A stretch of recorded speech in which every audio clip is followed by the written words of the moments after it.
July 18. కాబట్టి సౌలు కుమార్తె అయిన మీకాలు మరణమగు వరకు సంతానం లేనిదాయెను. సమూయేలు 2వ గ్రంథం 6వ అధ్యాయము 23వ వచనం.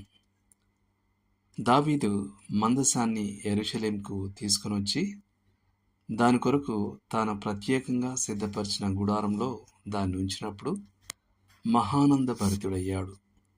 ఇది తన గొప్ప విజయాల్లో ఒకటని మరియు తన జీవితంలో అత్యంత మహిమగల క్షణాల్లో ఒకటని భావించి ఆ రాజు తన పూర్ణ శక్తితో యెహోవా ఎదుట నాట్యమాడాడు. అతని భార్య అయిన మీకాలు అది అవమానకరమైన ప్రవర్తన అని భావించి అతన్ని హేళన చేసింది.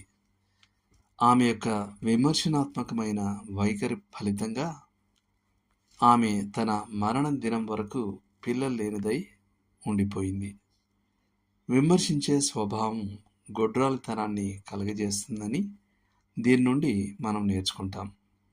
అయితే మనం అలా చెప్పినప్పుడు నిర్మాణాత్మకమైన విమర్శను గురించి మాట్లాడడం లేదు.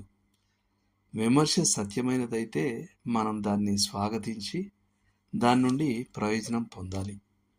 సహాయకరమైన విమర్శను అందించేంతగా మనల్ని ప్రేమించే స్నేహితులు జీవితంలో కొద్దిమందే ఉంటారు. కానీ నాశనకరమైన విమర్శ వినాశకరమైనదిగా ఉండగలదు. అది ఒకరి జీవితంలో దేవుని కార్యాన్ని నాశనం చేయగలదు మరియు సంవత్సరాల పురోగతిని కొన్ని నిమిషాల్లో నిరర్థకం చేయగలదు. దావీదును గూర్చిన ఈ సంఘటనలో మందసం క్రీస్తుకు సాదృశ్యంగా ఉంది మరియు యెరూషలేములో మందసానికి స్థానం ఇవ్వబడటం మానవ హృదయంలో క్రీస్తు సింహాసనాసీనుడగుటకు సాదృశ్యంగా ఉంది. అలా జరిగినప్పుడు ఆత్మతో నింపబడిన విశ్వాసి తన ఉత్సాహాన్ని మరియు ఆనందోద్రేకాన్ని వ్యక్తపరచకుండా ఉండలేడు. ఇది తరచుగా అవిశ్వాసుల శత్రుత్వాన్ని మరియు కొన్నిసార్లు ఇతర క్రైస్తవుల తిరస్కారాన్ని రేకెత్తేస్తుంది. కానీ ఆ విమర్శించే స్వభావం తప్పక నిష్ఫలత్వానికి నడిపిస్తుంది. ఇది ఒక వ్యక్తిగత జీవితంలోనే కాక ఒక స్థానిక సంఘంలో కూడా నిష్ఫలత్వానికి నడిపించగలదు. ఉదాహరణకు, ఒక సహవాసంలో యవనస్తులు నిరంతరమైన విమర్శల ప్రవాహానికి గురవుతూ ఉన్నారని అనుకుందాం.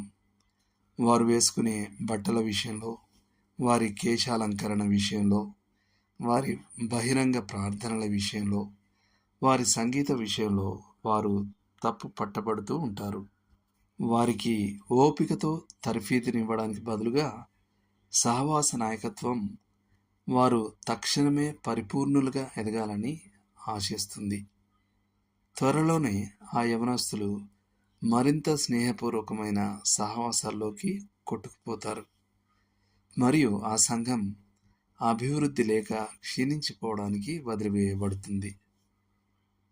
తప్పులు వెదికే స్వభావం దాని బాధితుల్ని గాయపరచడమే గాక దానిని అభ్యసించే వానిపై కూడా ప్రతీకారం తీర్చుకుంటుందని మీకాలు యొక్క ఉదాహరణ ద్వారా మనం హెచ్చరించబడదుం గాక.